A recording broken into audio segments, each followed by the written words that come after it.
Ang sangkatauhan ay natatakot sa dilim, natatakot sa mga bagay na hindi pa alam, at natatakot sa kamatayan. Ang Demon King ay ang pagsasama-sama ng lahat ng kanilang takot. Bilang pinuno ng dilim at Lord ng 10,000 Demon Hall, dapat ipakita ng Demon King sa lahat kung paano siya katatakutan at igagalang. Habang hinahanap ang perpektong balanse sa pagitan ng pamimilit sa pamamagitan ng dahas at pang-aakit sa pamamagitan ng matatamis na salita, tulad ng pagpilit sa isang tao na ngumunguya ng piraso ng tinapay. Pagkatapos ay ngumingiti at sinasabing may kalahating ipis dito. Cyrus, ang Demon King na ika-negatibo 333. Ang mga kandila ay dahan-dahang nanginginig, nagbibigay liwanag sa madilim na silid-aklatan sa harap. Sa mahina at malabong liwanag na ito, makikita ang isang binatilyo na nakabaluktot sa isang upuan sa harap ng mesa. Nagbabaliktad ng isang mabigat na libro sa ilalim ng liwanag ng kandila. Siya ay mukhang 16 o 17, at dahil sa matagal na hindi pagkakaroon ng sikat ng araw, ang kanyang gwapong mukha ay mukhang maputla at payat. Siya ay nakasuot ng mahabang madilim na balabal ng isang wizard na umaabot sa lupa. Sa panlabas, siya ay tila walang pinagkaiba sa isang karaniwang tao, ngunit ang matulis na sungay na bahagyang nakabuka mula sa kanyang buhok sa magkabilang bahagi ng noo at ang kanyang pulang mga mata ay sumisimbolo sa kanyang tunay na pagkatao. Siya ay isang demon. Ha! Pagkalipas ng ilang sandali, isinara ng Lord ang libro sa harap niya, inalis ang salamin at pinahid ang kanyang masakit na mga mata. Ang buong akda ay isang tuwid na talaarawan, na parang isang bata na mapaghimagsik na nag-imbento ng kwento upang makagawa ng takdang aralin sa bakasyon noong bata pa. Sa isang antas, ang mga nobelang internet na binasa ng Lord noon ay mas kawili-wili ng 1,000,000 beses kaysa sa akdang ito. Marahil kapag naging Demon King, ang unang dapat gawin ay makahanap ng mapagkakatiwalaang tagasulat. Habang nakikipag-usap sa kanyang sarili, tumayo ang Lord at nag-unat. Ang maliit na silid-aklatan ay mukhang malinis at medyo luma, ngunit ano pa ang maaasahan sa isang underground na yungib na hindi umaabot sa 20 metro kwadrado. Wala dito kundi madidilim at basang yungib, mga halimaw na nag-aabang sa dilim at kamatayan. Ngunit para sa Lord, ito ang kanyang tanging tahanan. Naalala ko ang bilis ng paglipas ng panahon. Habang humihikbi, hindi may iwasang maalala ng Lord ang tanawin ng siya ay unang dumating sa mundong ito. Siya ay isang tanyag na hacker sa mundo ng internet sa lupa, kahit gaano pa kalakas ang firewall, basta't hindi ganap na nakahiwalay ang network sa pisikal na aspeto, ang itim na kamay ng Lord ay hindi mapipigilan. Ngunit kahit ang Lord ay hindi inaasahang darating ang araw na siya ay madadapa. Upang maiwasan ang abala, isinulat niya ang script para sa isang online game na madalas niyang nilalaro, ngunit opisyal na na-block ang kanyang account. Hindi makatiis, natural na sumalakay ang Lord sa opisyal na server upang subukang ibalik ang kanyang account. Bilang resulta, sa sandaling masaya ang Lord na inaayos ang server, hindi niya napansin ang babala ng bagyo sa kanyang paligid. Ang resulta? Well, ang katotohanan ay nagsasabi sa atin na may dahilan kung bakit ipinagbabawal ang paggamit ng mga dekuryenteng kagamitan kapag may kulog. Bilang resulta, hindi lamang ang computer ng Lord ang ganap na nasira, kundi pati na rin ang kanyang sarili ay hindi nakaligtas sa sakuna. Nang magising ang Lord, siya ay naging isang demon na bagong labas mula sa itlog, at siya rin ay isa sa mga tagapagmana ng Demon King. Matapos ang mahigit 10 taon sa gitna ng kaguluhan ng mga demonyo, sa wakas ay nasanay na ang Lord sa buhay sa Demon World, ngunit siya ay tinawag ng kanyang komportableng ama. At pagkatapos sa ilalim ng pangalang seremonya ng pagmamana ng Demon King, itinapon siya sa isang lugar na walang sinumang gustong pumunta. Ngunit wala namang kakaiba. Sa 5 magkakapatid, ang Lord ang tanging may pinakamababang kakayahan. Ang kanyang nakatatandang kapatid na si Arianen ang pinakamalakas na kandidato para sa Demon King, at ang pangalan ng kanyang nakatatandang kapatid na si Lilisha ay sapat na upang magpaluha sa mga bata sa Demon World. Kahit ang kanyang 2 nakababatang kapatid ay mga nakakatakot na nilalang sa Demon World. Tanging ang Lord na pangatlong anak Ahem, pangatlong kapatid Ahem, pangatlong kapatid sa Demon World ang walang anumang reputasyon, maliban sa palaging nakaupo sa silid-aklatan at nagbabasa ng mga libro. Hindi kailanman nakita na gumawa ng kahit anong seryoso. Hindi lamang siya mahina tulad ng mga demon na nagbabantay, kundi sa paghahambing sa mga kapatid na may hawak na mabibigat na armas, ang kapangyarihan ng Lord ay napakaawa-awa. Kasama siya, dalawa lamang sila.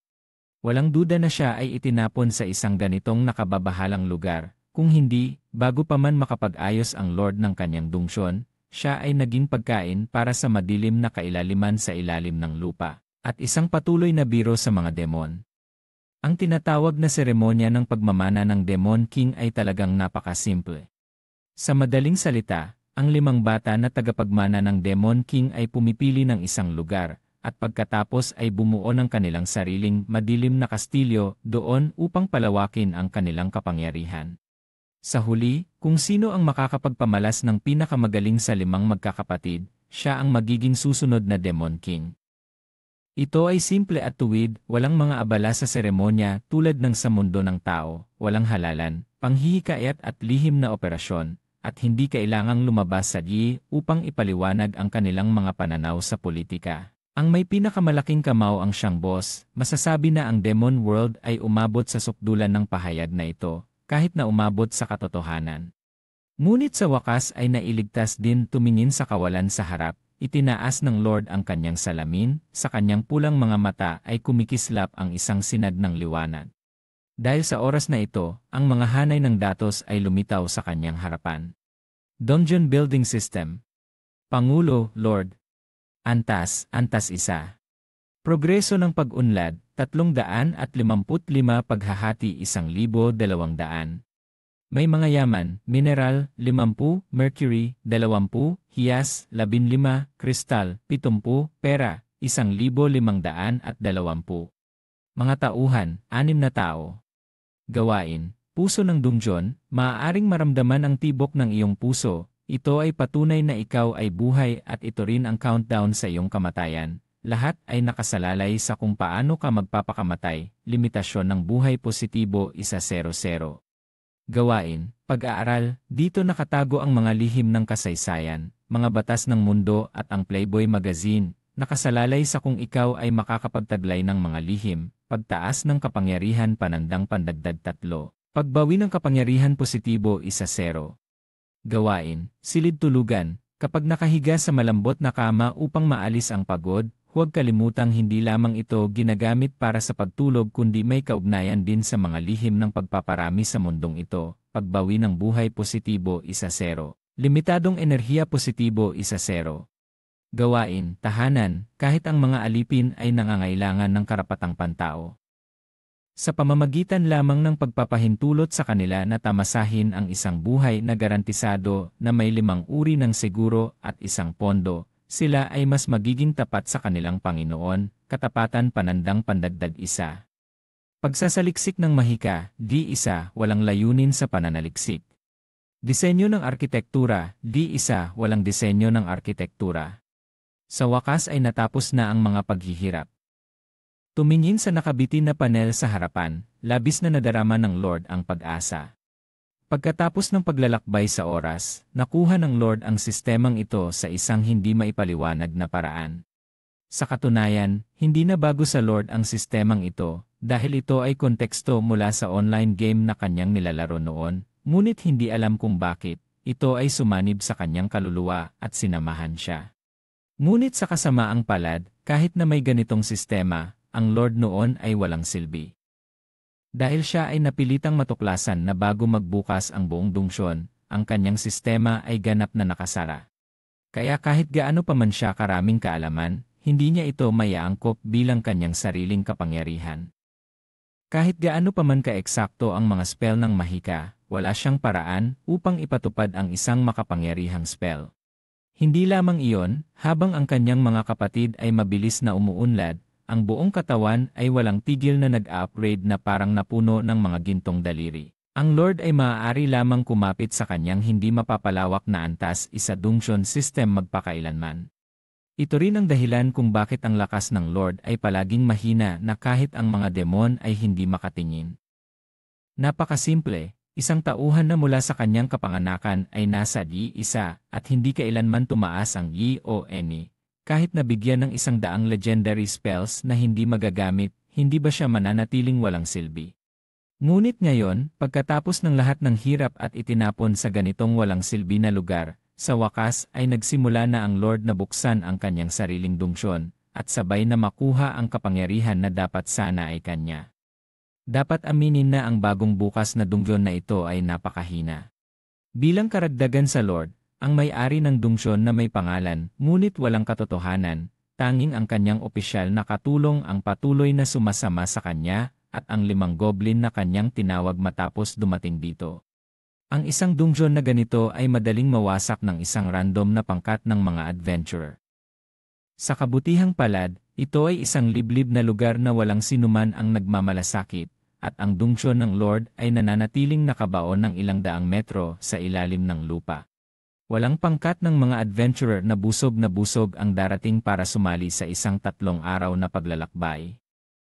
Ngunit para sa Lord, hindi ito isang lugar na walang panganib. Bomb! Sa oras na ito, mula sa malayo, biglang umabot ang isang malalim na tunog, pagkatapos ay nagsimulang gumalaw ang lupa, at napakaraming alikabok ang lumipad mula sa kisam.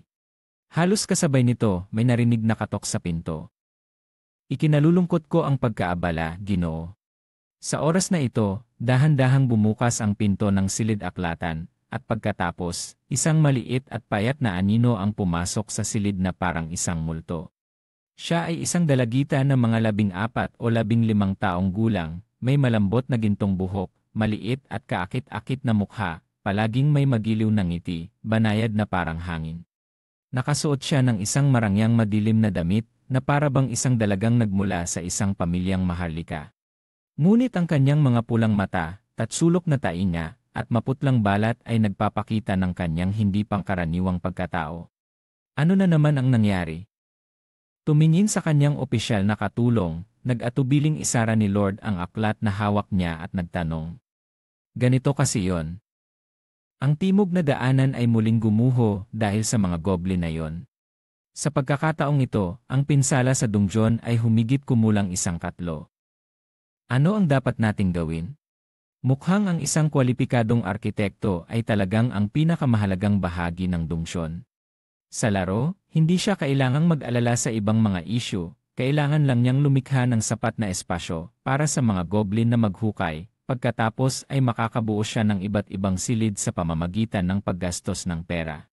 Ngunit sa katotohanan, wala siyang ganitong benepisyo. Sa pagbuo ng lungga, hindi lamang siya kailangang isaalang-alang ang espasyo, kundi pati na rin ang mga abala tulad ng kakayahang suportahan ang bigat, hadlang sa hangin, at pagsipsip ng alikabok.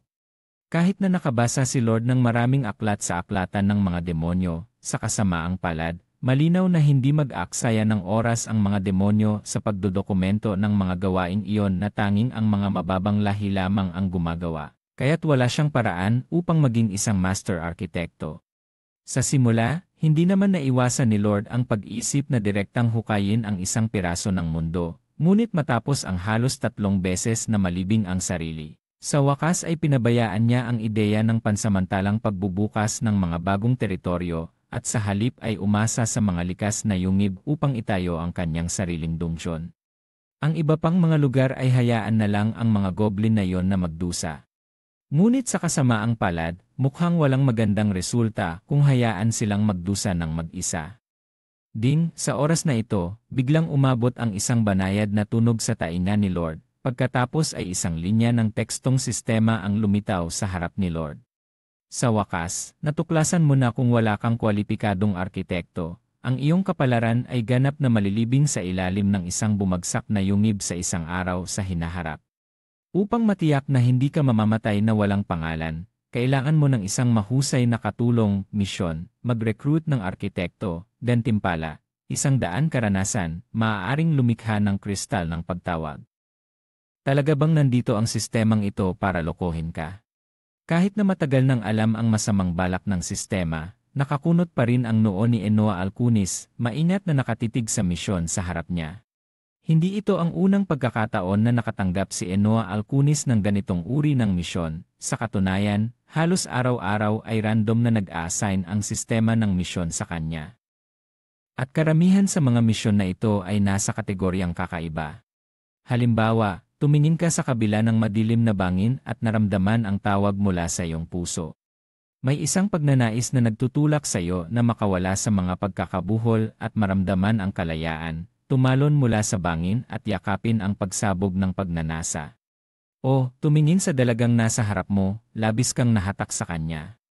Mula pa noong sinaunang panahon, may isang tanging paraan lamang para ipakita ng mga lalaki ang kanilang pag-ibig sa mga babae. Itulak siya, sakupin siya, angkinin siya, mga bagay na ganoon. Sa katotohanan, hindi ibibigay ng sistema kay Enoa Alcunis ang isang misyon na lampas sa kanyang kakayahan. Ang tumalon mula sa bangin ay tila napakamapanganib, ngunit sa ilalim ay ang bangin ng mundong madilim. Maliban sa mahulog sa ilalim ng espasyo at masayang mangolekta ng sabon kasama ang napakaraming halimaw, wala nang ibang panganib. Ang paraan ng pagpapakita ng pag-ibig ay napakasimple rin, ang tanging problema ay ang kausap ay kanyang nakababatang kapatid, at higit pa rito, isang half-dragon. Sige, kung hindi isa sa alang-alang ang mga kahihinatnan, maaari pa rin itong makumpleto. Kung hindi mo isa sa alang-alang ang mga kahihinatnan, Ginoo, may opinyon ka ba? Ang malambing at mahinahong tinig ng dalaga ay nagbalik kay Enoa Alcunis sa katotohanan. Lumiko siya, tiningnan ang kanyang opisyal na katulong at mahinahong itinaas ang salamin. Mukhang talagang kailangan natin ng isang talentadong tagabuo. Pagkatapos sabihin ito, huminto si Enoa Alcunis sandali. Kung talagang walang ibang paraan, pupunta ako sa lungsod ng Blingdenstone. Nang marinig ang sinabi ni Enoa Alcunis, hindi nagbago ang mukha ng dalaga, tumango lamang. Ang mga Durgar ay talagang magagaling na arkitekto sa ilalim ng lupa. Narinig ko rin na sila ay inuupahan ng mga Drow o iba pang lahi sa ilalim ng lupa upang bumuo ng mga kastilyo. Ngunit, habang siya ay nagsasalita, ang mga pulang mata ng dalaga ay tahimik at nakatuon, nakatitig kay Enoa Alcunis. Ang mga Durgar ay kilala sa kanilang panlilinlang at tuso. Kahit na ikaw ay isang lahi ng madilim, tiyak na hindi sila mangahas na gawin sa iyo ang anuman, ngunit kailangan pa ring mag-ingat sa mga hindi inaasahang pangyayari. Naiintindihan ko. Nang marinig ang sinabi ng dalaga, tumango si Enoa Alcunis. Hindi niya maiwasang tumingin sa dalaga. Sa hindi nagtagal, sa mata ni Enoa Alcunis, isang impormasyon ng karakter ang lumitaw sa tabi ng dalaga. Enoa Alcunis, pilak. Lahi, undead. Lakas sa labanan, ang undead ay hindi napapagod at hindi nakakaramdam ng sakit. Siya ay lalaban para sa iyo magpakailanman. Pamamahala, siya ay may pambihirang kaalaman at kasanayan sa pamamahala at magiging maaasahang ka ng kamay mo. Impluwensya, kaunti ang may lakas ng loob na tumutol sa kanyang mungkahi, ngunit hindi pa tiyak kung ito ay dahil sa kanyang kagandahan o lahi. Katapatan, ang inyong mga kaluluwa ay nagsanib at walang makapaghihiwalay sa inyo sa mundong ito. Tampok, Link, ang mahina mong kaluluwa ay walang halaga sa kanyang harapan, pinalakas ang kasanayan panandang pandagdag 3. Intelligent gathering, walang makakapagtago mula sa kanyang mga mata at tainga, bilis ng pagtitipon panandang pandagdag 5. Soul reading, kasanayan sa pagkontrol ng kaluluwa ng iba upang basahin ang impormasyon. Thunder manipulation, kasanayan sa pagkakaroon ng mahika ng kidlat, isa panandang pandagdag 1. Ibinalik ni Lord ang kanyang tingin, pagkatapos ay dahan-dahang hinaplos ang buhok ng dalaga. Sa ilalim ng malambot na ugnayang iyon ay ang lamig, na sumasagisag sa hininga ng kamatayan. Siya ay hindi isang buhay na tao o isang nilalang. Ngunit para kay Lord, ang dalaga sa kanyang harapan ay ang kanyang nasasakupan, ang tanging kaanak at kasama. Nararamdaman ang ugnayan ni Lord, si Enoa ay kumindat tulad ng isang kuting, ngunit agad na ang kanyang mga tainga ay bahagyang kumilos. Sa susunod na sandali, ang dalaga na dati ay tamad na parang kuting ay muling nakabawi ng kanyang karaniwang kalmado. Ginoo, mukhang may bisita na dumarating. Tulad ng sa ibabaw ng lupa, maraming lahi rin ang nasa kadiliman at malalim sa ilalim ng lupa. Kabilang dito ang Bugbear, Durgar, Illithid at Drow, ngunit mas mapanganib dito kaysa sa ibabaw ng lupa.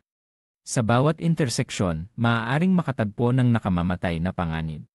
Kahit na ikaw ay isang lahi ng madilim, kailangan pa ring mag-ingat sa ganitong lugar. Sa huli, walang mas nakakahiya kaysa sa matrap sa isang kanal. Bagaman ang lokasyon ng dungjon ni Lord ay itinuturing na isang lugar na hindi pinapansin ng mga lahi ng madilim, mayroon pa ring mga panganib dito. Sa paligid ng dungjon ni Lord ay may mga pugad ng salamander, yungib ng bugbear at tribo ng hook horror. Lahat sila ay mga halimaw na talagang nakakatakot. Hindi pa kasama ang kastilyo ng Durgar na malapit dito. Kung hindi ito madaling matuklasan, ang dungjon ni Lord ay maaaring makatagpo ng isang hindi pa nararanasang sakuna. Sa kabutihang palad, ang lugar na ito ay malayo sa lokasyon ng Drow. Kahit na sa mundong madilim, ang mga Drow sa pangkalahatan ay mga alipin at pinakamaasahang nasasakupan ng mga lahi ng madilim, ngunit ang mga lahi ng madilim na walang sapat na lakas tulad ni Lord ay ang pinakamainam na biktima para sa kanila. Napakamapanganib sa ilalim ng lupa. Ngayon, si Bix ay higit na nauunawaan ang kahulugan ng pahayag na ito kaysa dati. Sa oras na ito, siya ay nakasimangot at naglalakad sa gitna ng isang grupo ng mga bayarang sundalo na may mabibigat na armas. Bilang isang dwarf, hindi siya walang kaalaman sa mga panganib sa madilim na ilalim ng lupa. Ngunit ang nakakabaliw na pag-usisa ng dwarf ay patuloy na nakakaapekto sa kanya. Kung hindi dahil sa paghahanap sa tinatawag na legendary crystal, hindi siya aalis ng nag-iisa mula sa kastilyo at tumakbo patungo sa lambak ng kristal. Ang resulta ay aksidenteng nahuli ng grupong ito ng mga bayarang sundalo. Ang mga bayarang sundalo sa ilalim ng lupa ay hindi mga mabuting tao. Karamihan sa kanila ay mga half-orcs at bugbear. Sila ay bastos, sakim ngunit malakas. Isang dwarf ang walang kakayahang ipagtanggol ang kanyang sarili laban sa kanila. Alam na ni Bix ang kanyang kapalaran na ibebenta bilang alipin, kahit na hindi niya alam kung sino ang bibili. Ngunit tiyak na naniniwala si Bix na ang kanyang buhay ay hindi kailanman magiging madali. Sana ay mamatay na lang ako dito. Sa sandaling ang grupong ito ng mga bayarang sundalo ay masayang nag-uusap kung gaano karaming pera ang maaari nilang makuha mula sa pagbebenta ng dwarf, biglang may nangyari. Boom! Sa isang malakas na tunog, nagsimulang umalog ang lupa. Lumiko sila at nagulat na tumingin na pagtanto na sa likod nila, ang daanan ay ganap na naharang ng mga bato, walang daanan. Ano ang nangyayari? Ano ito? Ang hindi inaasahang aksidente na ito ay nagdulot sa kanila ng labis na pagkabigla. Lumiko sila at takot na tumingin sa paligid, ngunit sabay-sabay. Narinig lamang nila ang isang hu na ang madilim na daanan ay biglang naging maliwanag. Sa pagtingin sa paligid, nakita lamang nila ang mga sulo na nagliliyab na nagbigay liwanag sa madilim na daanan. Ang lugar na dati ay natatakpan ng kadiliman ay nagpakita ng tunay na anyo nito. Dungeon! Isang napakalakas na sigaw ang umabot mula sa bibig ng pinuno ng bayarang sundalo na half-orcs. Nang marinig ito, bigla silang naguluhan. Basta may buhay na nilalang sa ilalim ng lupa, walang hindi nakakaalam sa pagkakaroon ng dungjon. Ito ang tahanan ng mga masamang Panginoon, ang kastilyo ng Demon King, puno ng nakamamatay na mga bitag, mga nakakatakot na halimaw at mga napakalakas na lahi ng madilim. Walang nilalang sa ilalim ng lupa ang may katinuan na gustong makatagpo ng mga nakakatakot na ito. Tumakbo na! Sa oras na ito, ang daanan ng pagtakas ay naharang na, ang mga half-orcs at bugbear ay naguguluhan. Ang ilang half-orcs ay nagwawala at takot na tumakbo patungo sa katabing daanan. Crack! At sa sandaling ang mga half-orcs na ito ay tumakbo sa daanan, narinig lamang nila ang isang banayad na tunog. Pagkatapos, biglang lumitaw ang dose-dosenang matutulis na bakal na tinik sa walang laman na lupa. Sa isang iglap, ang mga matangkad na half-orcs na iyon ay tuluyang nawasak mula sa ilalim pataas, naging isang bunton ng mga bangkay na puno ng dugo. Nang makita ang tanawing ito, ang iba pang mga bayarang sundalo ay nagalit, umiiwas sa daanan na parang tumatakas mula sa isang salot. Ang ilang mga matatalinong tao ay tumalikod at tumakas, sinusubukang maghanap ng daan palabas na naharang na. Ngunit sa kasamaang palad, mali pa rin ang kanilang pinili. Iese. Sa sandaling sumigaw ang mga bugbear at tumakbo patungo sa daanan na pinagtatakpan ng batong pinto, may isang banayad na tunog, ang nakalalasong ulap na kulay asul na berde ay sumabog mula sa manipis na hangin ng walang babala. Bumuo ng isang makapal na ulap ng kamatayan na ganap na bumalot sa kanila. Ang bogbir na nilamon ng nakalalasong usok ay wala pang oras upang makipaglaban, masakit na humahawak sa kanyang leg, natumba sa lupa, hindi na makahinga. Ang orihinal na grupo ng mga bayarang sundalo na higit sa 10 ngayon ay hindi na umabot sa 5 tao. Ang biglaang pagbabagong ito ay nagdulot ng pagkabigla sa pinuno ng mga half-orcs. Gayunpaman, may 2 nakaharang na panangga kanina, hindi siya naglakas loob na kumilos ng padalos-dalos.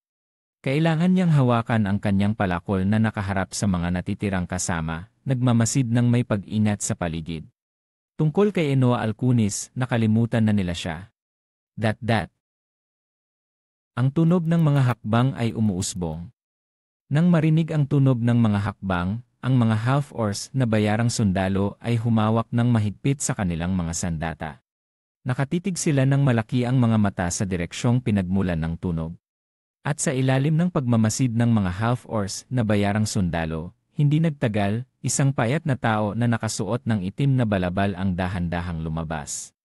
Half-orcs.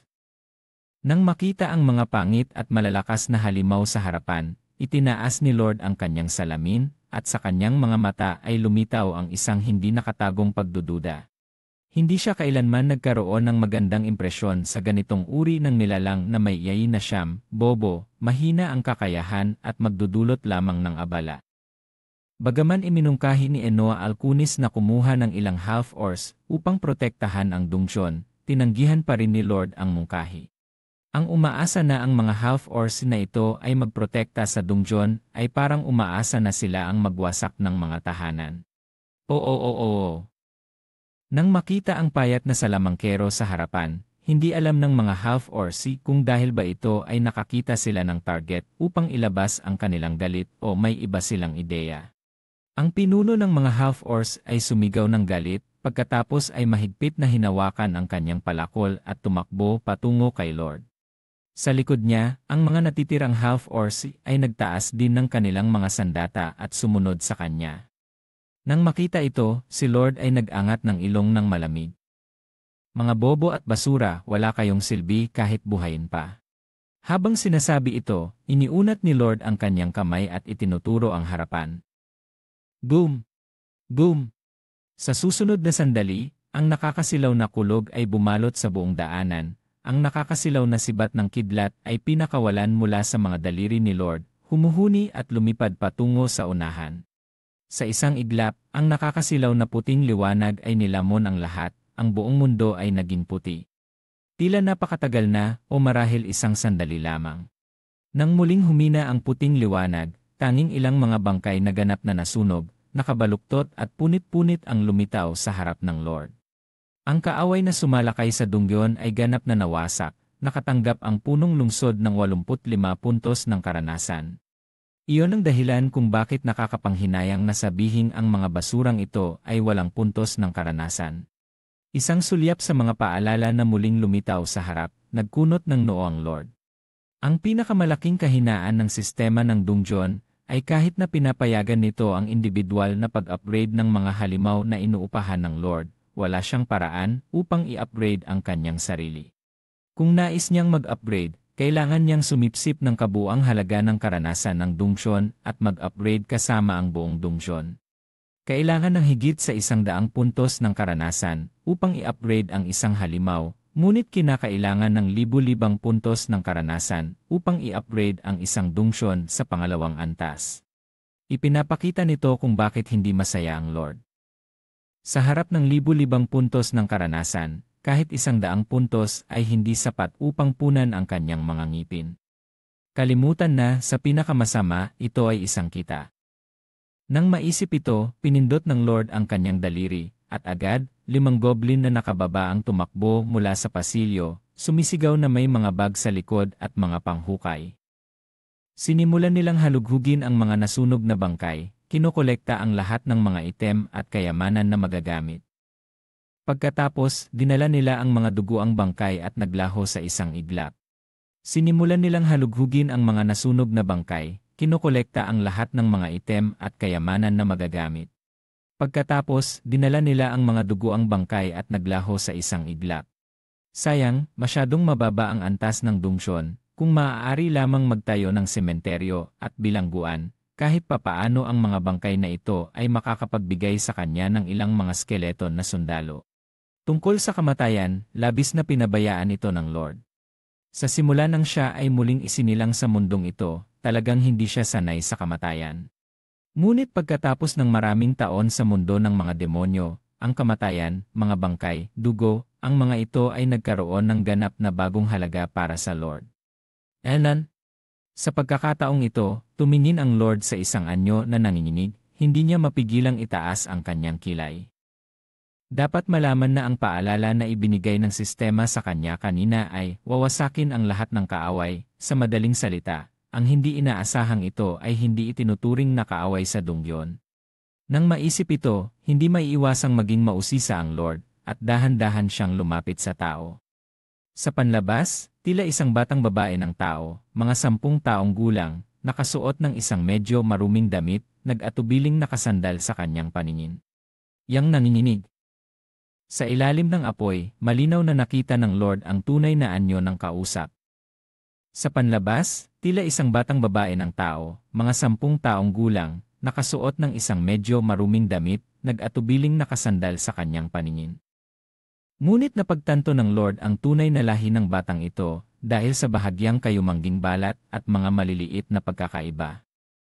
Ang dwarf ay isa sa mga lahi na naninirahan sa madilim na ilalim ng lupa. Para sa Lord, ang pinakamalaking katangian ng lahing ito ay ang kanilang anyo.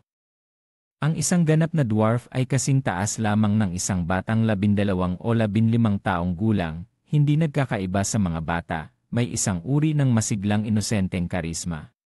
Siyempre, kung bubuin ng Lord, isang pangungusap lamang ang maaring sabihin, isang buong grupo ng mga legal na lolita na may mahabang panahon ng bisa, hindi bababa sa 100 taon, at kung ilalagay sila sa lupa, tiyak na magdudulot sila ng mga luha ng kaligayahan sa mga tagahanga ng lolita. Huwag mo akong patayin, huwag mo akong patayin. Nang makita ang Lord na lumalapit sa kanya, halos mawalan ng malay si Enoa sa takot. Malinaw niyang nakita kung gaano kalupit ang pagkamatay ng mga nakakatakot na half-orcs na iyon, kahit ang pinakamalalakas na mandirigma ay naging uling sa mga kamay ng nakakatakot na demon lord na ito. Nang makita ang anino na papalapit sa kanya, naging maputla ang mukha ni Enoa. Ang mga kwentong ikinuwento ng kanyang mga magulang tungkol sa demon lord na kumakain ng tao sa madilim na dungeon ay muling bumalik sa kanyang alaala. Hindi ba siya magiging appetizer ng demon lord na ito? O biktima ng isang nakakatakot na eksperimento? Diyos ko, bata pa si Enoa, ayaw pa niyang mamatay. Kawili-wili. Nang tingnan ang dwarf sa kanyang harapan, bahagyang bumangon ang labi ng Lord, nagpakita ng ngiti. Ang mga dwarf ay mga nilalang maingat. Ang dungeon ng Lord ay hindi malapit sa ibabaw ng lupa at ang mga ganitong matatalinong nilalang ay kadalasang hindi nakikita. Ang mga dumating sa kanyang dungeon noon ay mga hindi kaakit-akit na nilalang tulad ng mga hook horror at half-orcs. Ngayon, nagbigay sa kanya ang sistema ng isang bilanggo. Kahit hindi niya alam kung ano ang magagawa ng dwarf na ito, ang pinakamasama na maaari niyang gawin ay maging kanyang katulong. Sa ganitong paraan, maaari ring makaalis si Bix mula sa kanyang tungkulin bilang katulong. Tumayo ka. Nang maisip ito, tinitingnan ang dwarf sa kanyang harapan, malalim na sinabi ng Lord. Nang marinig ang kanyang sinabi, kahit na labis na natatakot si Enoa, siya ay kumapit sa dingding at nanginginig na tumayo. Ano ang pangalan mo? Bye, Eno. Eno. Moon Crystal. Anong uri ng pangalang ito? Kaya, Enoa, handa ka bang ipangako ang iyong tunay na pangalan na laging magiging tapat sa akin, susuko sa akin, iaalay ang iyong kaluluwa sa akin, at maging pinakatapat na katulong ko? Si Enoa ay nakatingin sa simbolo ng pulang kulay. Unti-unting nang mamatay ang kanyang mga mata, siya ay nakatingin sa itaas at tumango kay Lord. Handa ako. Enoa Moon Crystal ay handang maging tapat sa iyo magpakailanman, dakilang Panginoon. Habang bumubulong na parang nananaginip, iniunat ni Enoa ang kanyang kamay, nang ang kanyang kanang kamay ay humawak sa pulang marka, biglang nagbago ang tatak sa maraming manipis na linya at mabilis na sumanib sa katawan ni Enoa. Agad, bumagsak ang dwarf sa lupa na parang isang puppet na pinutol ang mga lubid. Sa puntong ito, muling umingay ang kaaya-ayang paalala ng sistema. Ding! Isang bagong miyembro ang sumali sa iyong dungsyon, matagumpay na na-recruit si Enoa Moon Crystal, Pilak. Natapos ang pang-araw-araw na misyon ng pag-recruit, nakatanggap ng 100 karanasan, bagong proyekto, kristal ng pagtawag. Enan? Nang makita ang pangalawang paalala ng sistema, nagulat ang Lord. Tinatandaan niyang ang pang-araw-araw na misyon ng pag-recruit na ito ay isang arkitekto, hindi ba ang dwarf na ito ay talagang isang arkitekto? Hindi lamang iyon, malinaw na nakita ng Lord na ang naunang pagsusuri ng sistema tungkol kay Enoa ay Pilak. Nang maisip ito, agad na nakatuon ang Lord sa dwarf na nakahiga sa lupa. Agad, isang bagong impormasyon ng karakter ang lumitaw sa harap ng Lord. Enoa, Moon Crystal, Pilak. Lakas ng laban, ito ay isang basura na may lakas ng laban na mas mababa sa 5. Pamamahala, maaari niyang ayusin ang lahat ng bagay ng maayos, mula sa paglilinis ng silid hanggang sa paglibing ng mga bangkay. Siya ang pinakamahusay na katulong sa pagpatay kapag naglalakbay. Tampok, inobasyon at paglikha, ang mga dwarf sa kalikasan ay mahilig sa inobasyon at paglikha. Ang kanilang talino ay minsang nagdadala ng hindi inaasahang benepisyo, paglikha panandang pandagdag isa. May espesyal na kasanayan, paglikha ng kakaibang bagay, kasanayan sa pag-imbento at paggawa ng lahat ng uri ng kakaibang at pambihirang mga item, walang limitasyon sa uri. Disenyo ng arkitektura, may kasanayan sa pagdidisenyo at pagtatayo ng mga karaniwang proyekto, walang limitasyon sa uri. Personal na eksklusibong misyon, kinabukasan ni Enoa, huwag isipin na ang natanggap mo ay isang magandang piraso ng esmeralda. Walang mas mababang halaga kaysa sa isang hiyas sa Underdark. Kung hindi maingat na pinadalisay, kahit gaano pa man kaganda ang hilaw na hiyas, ito ay magiging basura. Ngunit ang isang tao, gaano man siya kabobo, ay makakakuha ng liwanag ng pangunahing tauhan dahil sa kanyang mga pakikipagsapalaran, lahat ay nakadepende sa kung paano isusulat ang script. Kinakailangan, sanayin si Enoa upang maging isang master ng konstruksyon o imbensyon. Gantimpala, 5,000 puntos ng karanasan, palawakin ang dungsyon panandang pandagdag isa. Gantimpala, 5,000 puntos ng karanasan, palawakin ang dungsyon panandang pandagdag isa, master ng arkitektura. Nang makita ang tanawin na ito, kahit ang Lord ay hindi maiwasang mapabilis ang kanyang tibok ng puso. Kung talagang maitrain niya ang dwarf sa kanyang harapan upang maging isang master ng arkitektura, hindi na siya kailangang makipag-ayos sa mga ganid na dwarf na iyon. At kahit na hindi siya isang master architect, sa kasalukuyang kakayahan ni Enoa, walang magiging problema sa pagtulong sa kanya na bumuo ng dungsyon. Kasama ang summon crystal na nakuha mula sa nakaraang misyon, ang dungsyon ay sa wakas ay may kaunting anyo. Kapag iniisip ang dungsyon ng Demon Lord, ano ang unang pumapasok sa isip? Isang napakalaking at komplikadong labirinto, mga tusong at nakakatakot na bitag, at mga malalakas at nakakatakot na halimaw. Ito ang problema. Anumang Demon Lord ay magkakaroon ng malaking grupo ng mga demon na naglilingkod sa kanya.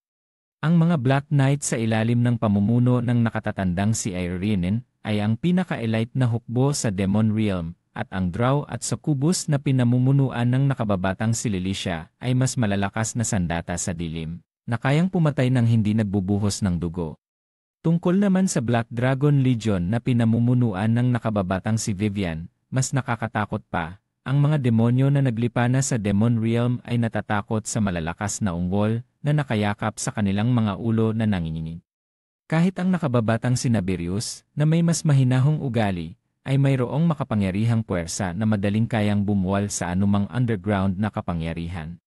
Ito rin ang tradisyonal na landas ng mga tagapagmana ng Demon Lord kapag nagsimula ng bumuo ng kanilang sariling dungsyon. Ang mga tagapagmana ng Demon Lord ay mangunguna sa kanilang sariling hukbo at lilipulin ang lahat ng matatalinong lahi sa paligid ng dungsyon na parang hangin na nagwawasak ng ulap o magiging alipin o magiging mga gwardiya.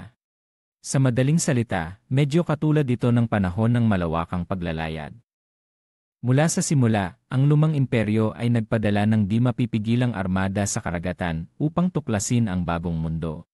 Kaya, Kahit na makatagpo ng isang lokal na nagwawala, sapat na ang ilang putok ng baril upang takutin ang kalaban na tumakas sa takot. Sa panahong iyon, ang pagkuha ng mga alipin o pagtatayo ng kolonya ay nakasalalay sa kalooban. Ngunit ang Lord ay ganap na walang-wala at walang anumang yaman upang makapagsimula. Mahirap sisihin, ang mga demon ay nakabatay sa lakas, at kung hindi maipakita ng Lord ang sapat na kapangyarihan, paano siya magkakaroon ng katapatan ng kanyang mga nasasakupan ng madali? Sa kabutihang palad, alam ng Lord ang bagay na ito, at hindi nag-isip na humingi ng tulong. Kung hindi, maaari siyang magamit at maging isang puppet. Walang paraan upang makakuha ng tulong mula sa labas kaya't ang Lord ay kailangang umasa sa summon crystal sa loob ng dungeon. Sa katunayan, nagkaroon na ng pagkakataon ang Lord na gumawa ng isang summon crystal mula sa simula. Ngunit sa kasamaang palad, noon ay nasa demon realm pa siya at hindi niya kayang simulan ang dungeon. Kaya't sa huli, pinabayaan ng Lord ang paggawa ng summon crystal at sa halip ay tinawag si Enoa.